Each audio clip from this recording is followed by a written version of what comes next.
When you look up into the night sky on a clear evening, it is possible to see a tiny dot glowing with a soft reddish light.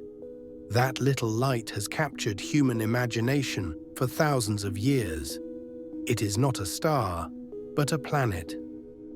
Mars, the fourth planet from the Sun and Earth's closest planetary neighbor. Known as the Red Planet, Mars is one of the most studied and speculated about places in our solar system. But what do we really know about it? Mars gets its nickname from its color.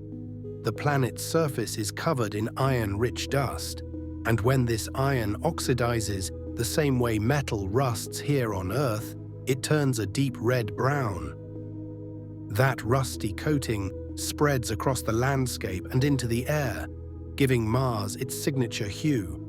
Even from Earth, early astronomers using simple telescopes noticed the planet's strange color and movement. Unlike stars, which stay fixed relative to each other, Mars wanders through the sky. Sometimes it even appears to move backward. This is called retrograde motion, and it confused ancient observers. In Roman mythology, Mars was named after the god of war. The planet's fiery red look made it easy to associate with blood and battle. Other cultures had their own names for it. The Egyptians called it Her-Desher, which means the Red One. The Babylonians linked it to Nergal, their god of destruction. Long before anyone had a telescope, humans were already telling stories about this distant world. But Mars is not just a dot in the sky. It is a real physical place. A rocky planet like Earth, but colder, drier, and far more dangerous. Its average diameter is about 6,779 kilometers, or around 4,212 miles. That makes it just over half the size of Earth. If Earth were a basketball, Mars would be a little smaller than a volleyball. Gravity on Mars is about 38% of what we feel on Earth. So if you weigh 100 pounds here, you would weigh only 38 pounds there. Mars orbits the Sun at an average distance of about 227 million kilometers, or 141 million miles. That is about 1.5 times farther out than Earth. Because it takes longer to go around the Sun, a year on Mars lasts about 687 Earth days. That means each of its 4 seasons is nearly twice as long as ours. But do not let the word summer fool you. Summer on Mars is still freezing. Even in the warmest parts of the planet near the equator, midday temperatures might only reach 20 degrees Celsius or 68 degrees Fahrenheit. At night, those temperatures can drop all the way down to -73 degrees Celsius or -100 degrees Fahrenheit. Still, a day on Mars is surprisingly similar to a day on Earth. A Martian day, called a sol, lasts 24 hours and 39 minutes, just a bit longer than our own 24-hour cycle. This helps scientists plan rover missions more easily, since they can sync the robot's work schedule with the Martian day. Unlike Earth, Mars does not have a strong magnetic field to protect it from solar radiation. Its atmosphere is extremely thin and made mostly of carbon dioxide. The pressure is about 100 times lower than on Earth. That means it offers almost no protection from harmful space radiation and no breathable air. But it still has wind, and those winds can kick up massive dust storms that cover the entire planet for weeks at a time. When that happens, sunlight dims, skies turn orange, and the air becomes a swirling cloud of fine particles. Even with all these differences, there is something oddly familiar about Mars. Its surface has mountains, valleys, dry riverbeds, ice caps, and clouds that drift in its pink sky. It has sunrises, sunsets, and even seasons. Mars may be harsh, but it is not just a faraway rock. It is a world, a place with a real landscape shaped by time, wind, and ancient water. Mars may seem still and silent when viewed from space, but its surface tells the story of a planet that has been anything but quiet. Shaped by volcanoes, winds, shifting crust, and possibly even water, Mars carries the marks of a restless and complex history.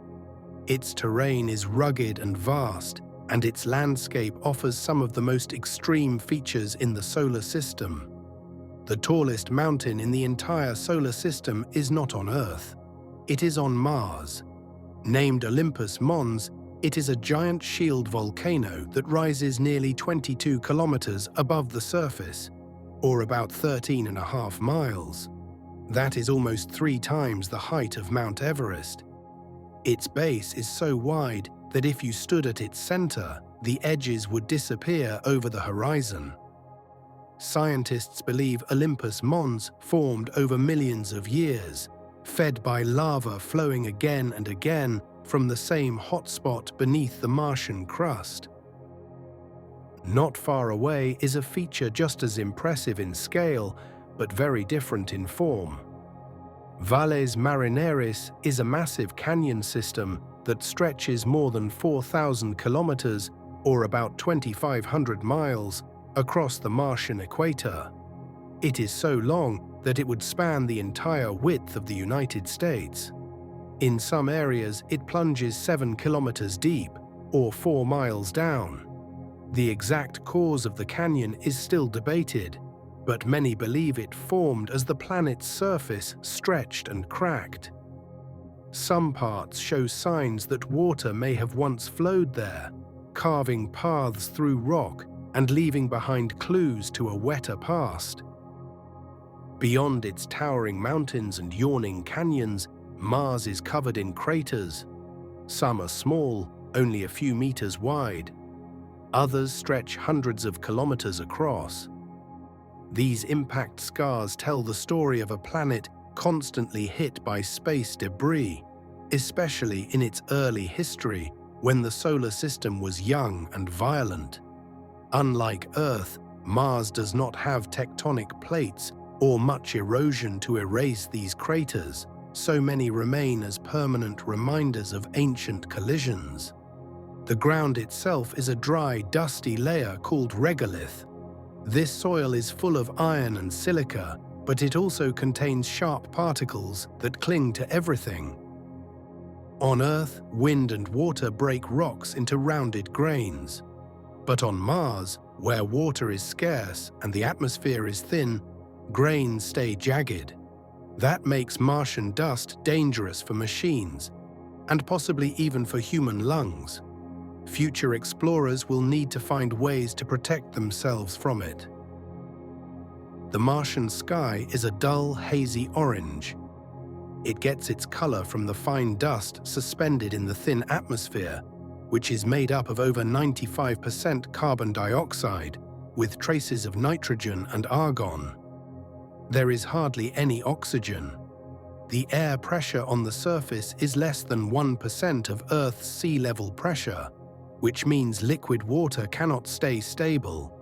It either freezes or boils away instantly.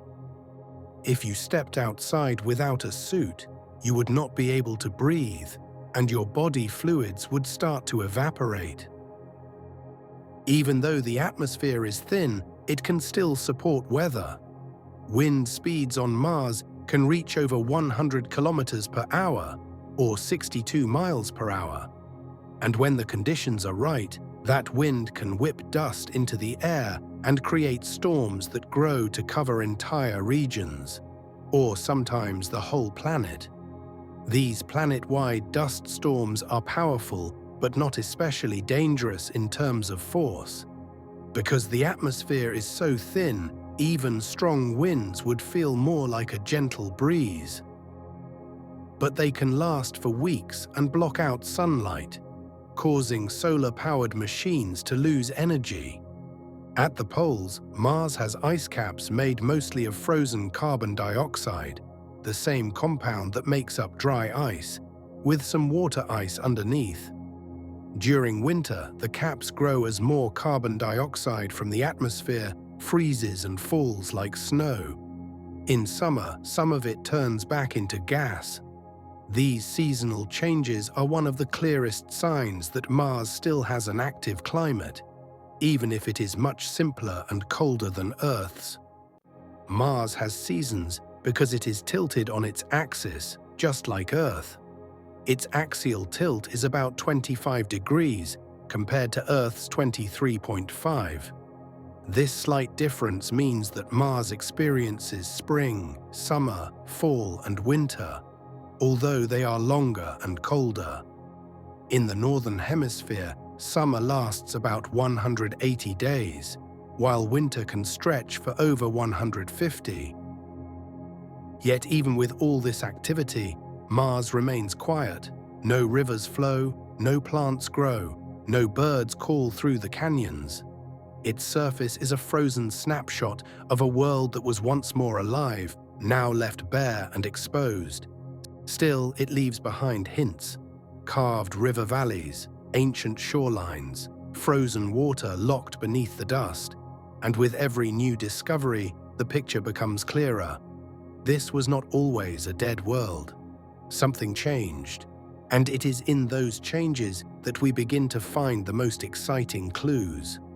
Beneath the cold surface and thin atmosphere of Mars, scientists have uncovered a mystery that stretches back billions of years. The planet we see today is dry, dusty, and frozen.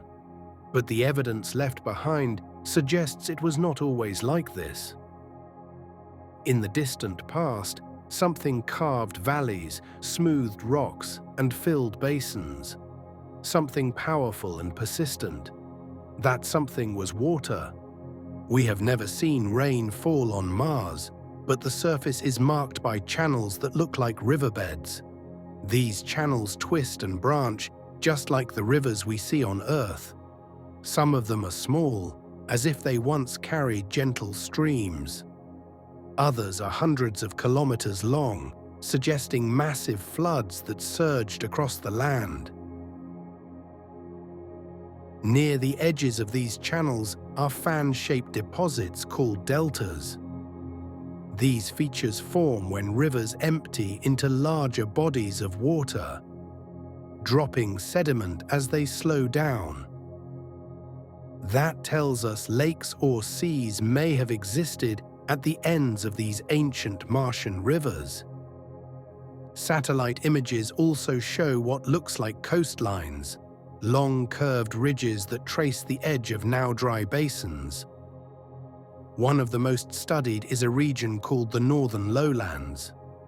Some scientists believe this area once held an ocean that covered much of the Northern Hemisphere. The idea is still debated, but if true, it means Mars may have had an entire water cycle, complete with clouds, rain, rivers, and seas. So where did all the water go? Some of it is still there, frozen.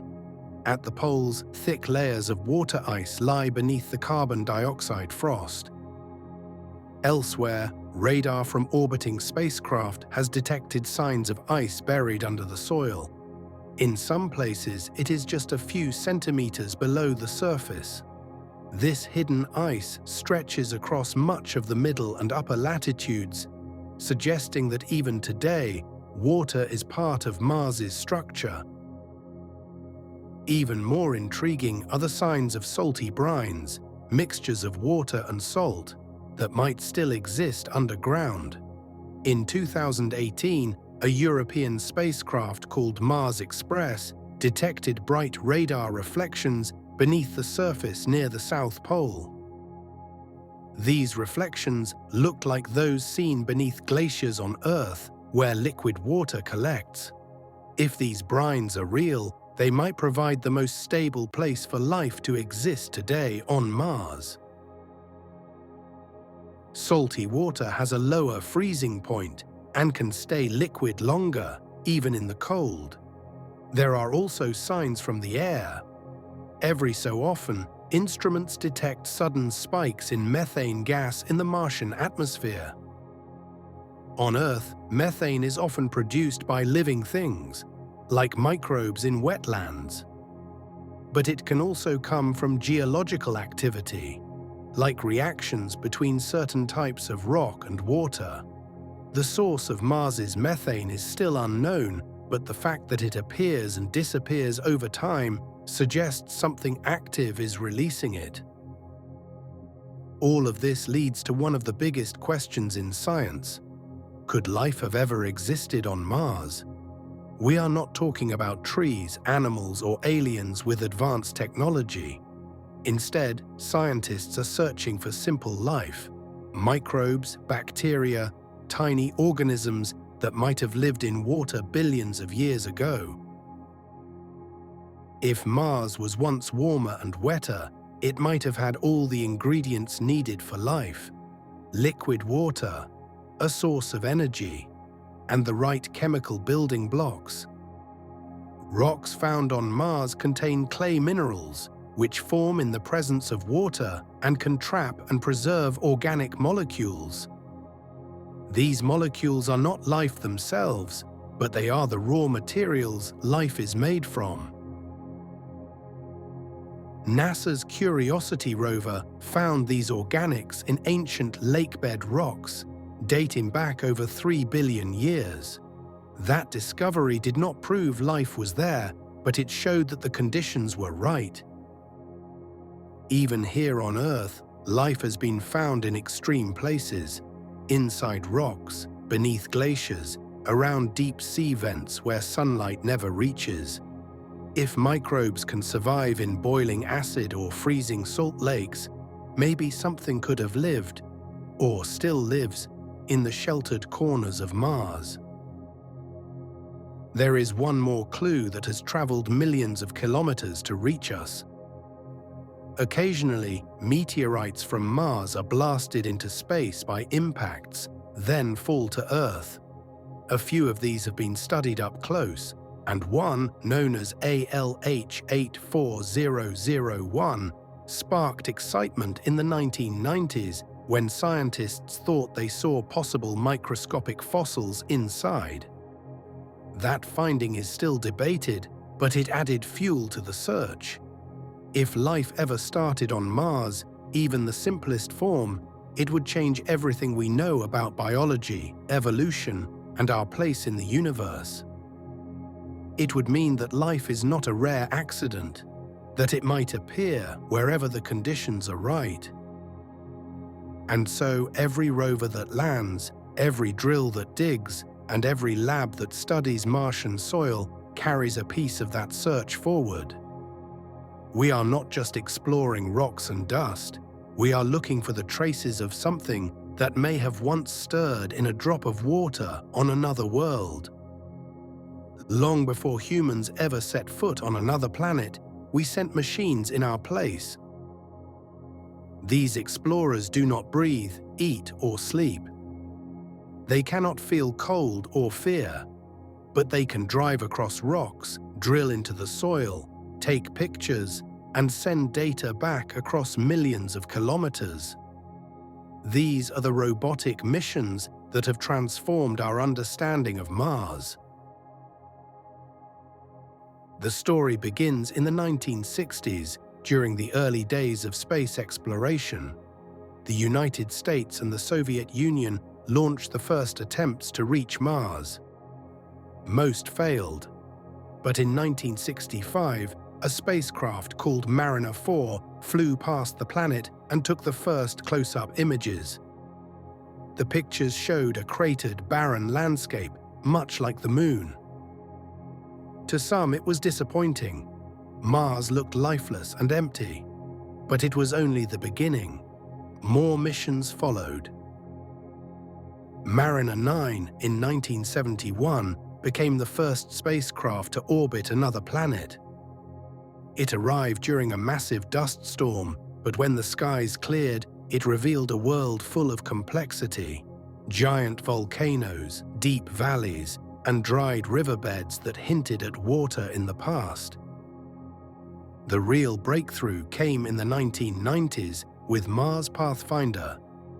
It landed on the surface in 1997 and deployed a small rover named Sojourner. No bigger than a microwave oven, Sojourner rolled across the Martian surface and became the first robot to drive on another planet. Its journey was short, but it proved that remote exploration on wheels was possible. After that, the missions grew more ambitious. In 2004, twin rovers named Spirit and Opportunity landed on opposite sides of the planet. They were designed to last just 90 days. Spirit lasted over 6 years. Opportunity kept going for nearly 15. These rovers climbed hills, got stuck in sand, weathered dust storms, and took tens of thousands of images. Most importantly, they found clear evidence that Mars had once held liquid water, not just in floods, but in lakes and shallow seas. Next came Curiosity, a car-sized rover that landed in 2012. Its landing was one of the most complex engineering feats ever attempted.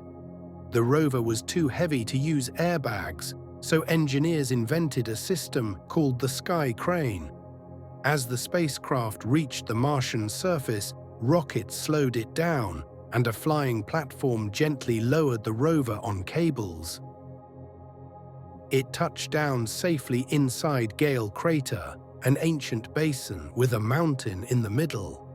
Curiosity's mission was to study whether Mars had once been habitable, and it found strong evidence that it had. The rover drilled into rocks that formed in water, discovered organic molecules, and measured radiation levels to help scientists plan for future human missions. Even now, it continues to work, driving slowly and sending data every day. In 2018, a different kind of mission arrived.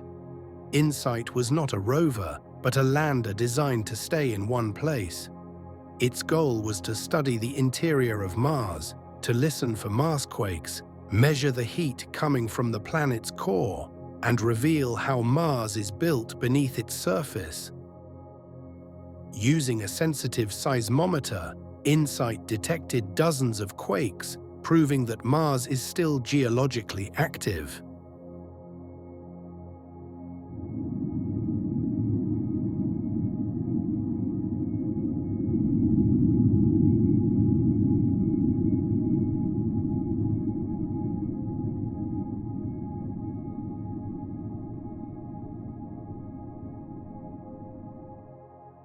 Then came Perseverance, which landed in 2021. It was another large rover, built with lessons learned from Curiosity. But this time, the goal was different. Perseverance landed in Jezero Crater, a site that once held a lake.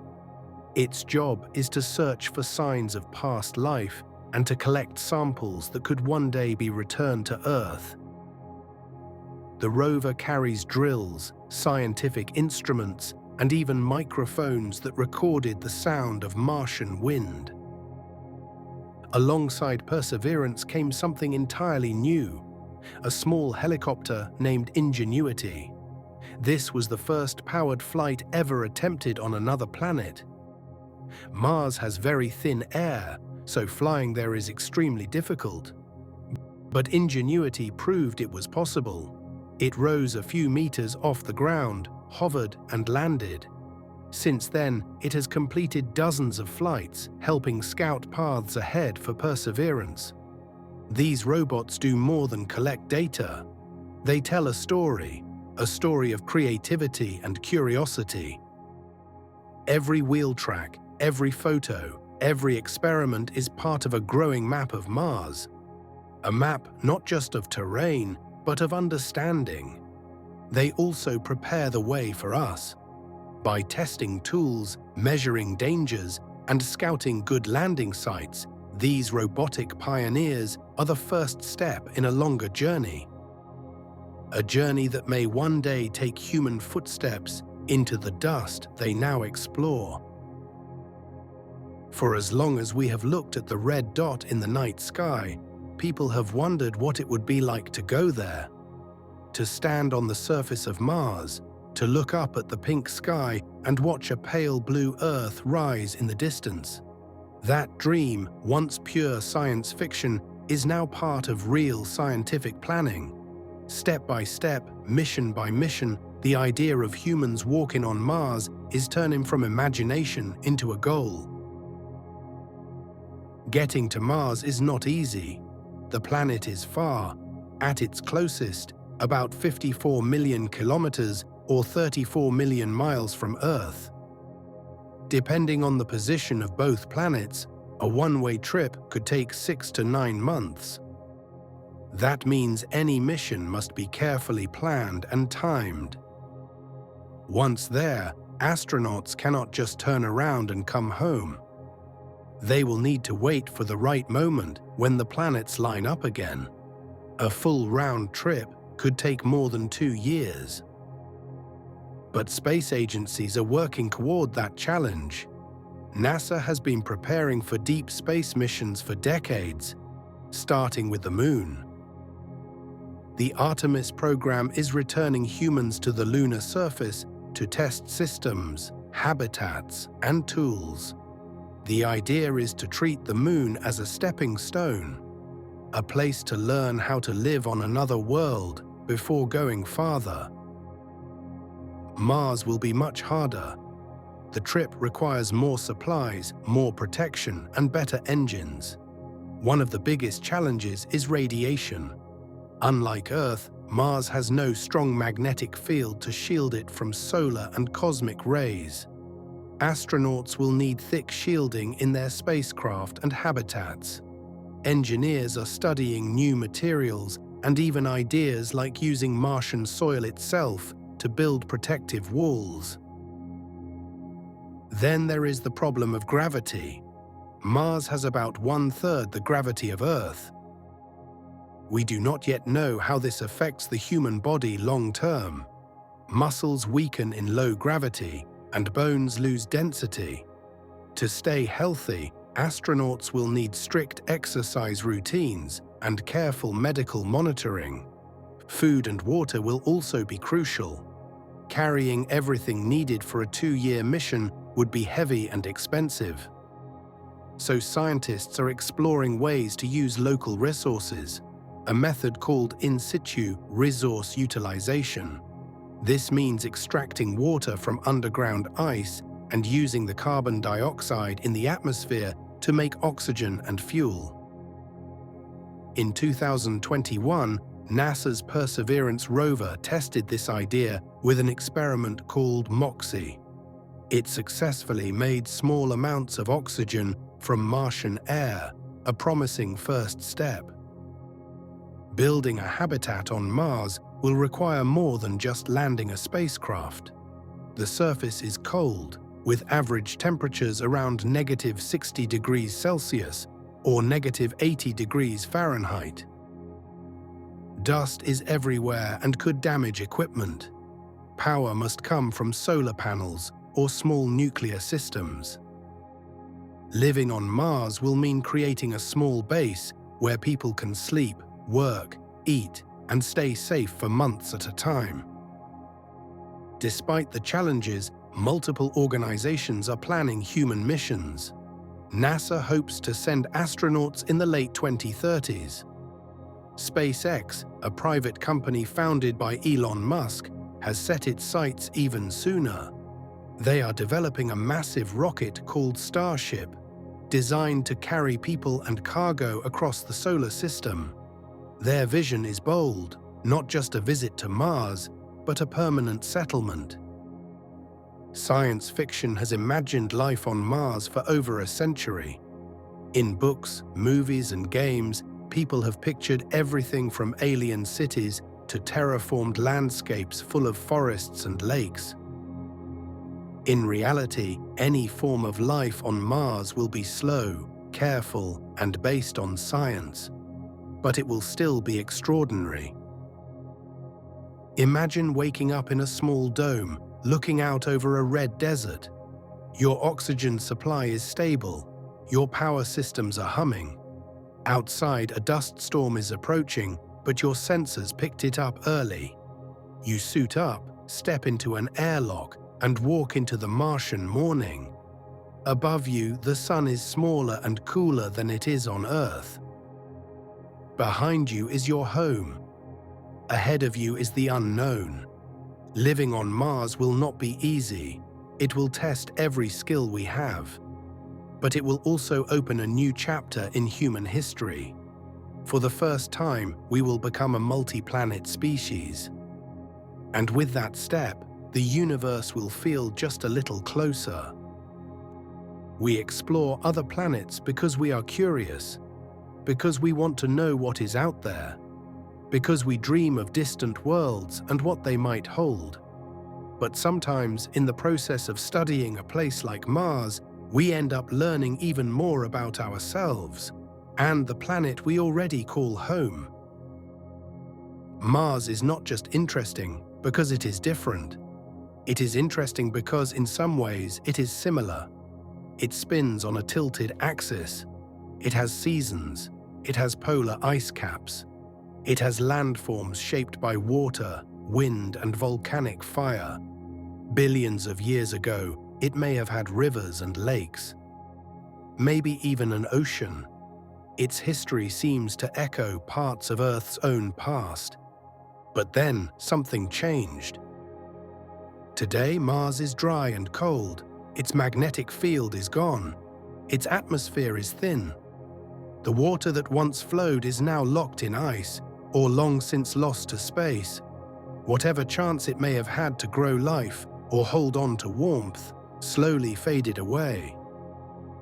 Scientists believe Mars lost its global magnetic field early in its history. Without that shield, solar radiation began to strip away the atmosphere. Over millions of years, the air grew thinner and the surface grew colder. Liquid water became unstable, the planet froze, and in that silence, Mars became what it is today. When we look at Mars, we see a version of what might happen to Earth if conditions change too much. Not in the same way or at the same pace, but it is a reminder: planetary systems are delicate, atmospheres are fragile, water and warmth are precious. The more we study Mars, the more we understand how special Earth really is. Earth has something no other planet we have found does: life. Not just microbes or moss, but oceans full of creatures. Forests, birds, cities, art, stories. Earth is warm and blue and full of motion. But it is also vulnerable. Climate, air, oceans, and ecosystems all depend on balance. Seeing Mars frozen in time helps us recognize how important that balance truly is. And yet, the story of Mars is not just a warning. It is also full of wonder. Mars is a record keeper. Its rocks have been untouched for billions of years. Its surface is a time capsule that holds clues about how planets form, change, and age. The same processes that shaped Mars also shaped Earth. By studying another world, we gain insight into our own. Mars also teaches us what humans can achieve when we work together. The robots exploring its surface are built by people from many countries. Engineers, scientists, programmers, and dreamers, all working toward a shared goal. Missions take years of planning, careful testing, and constant teamwork. And when they succeed, it is not just a scientific victory, it is a human one. The search for life on Mars also reminds us that we may not be alone. If even the tiniest fossil is ever found beneath the Martian dust, it would mean that life is not rare, that it can form on more than one world, that the universe may be full of possibilities. But even if we never find life there, the journey is still worth it. Because Mars helps us ask better questions. It challenges us to think bigger. It invites us to explore, not just for answers, but for understanding. And one day, when someone takes their first step on that red soil, looks up at the pale dot of Earth, and waves back at everything they once knew, we will know that all the planning, building, and wondering brought us to that moment. And long after the first footprints are made, the story of Mars will continue, not just as a distant world, but as a companion to our own. A reminder of how far we have come, and how far we are still willing to go. If you want more stories like this, calm, curious, and full of wonder, make sure to subscribe. There's so much more to explore.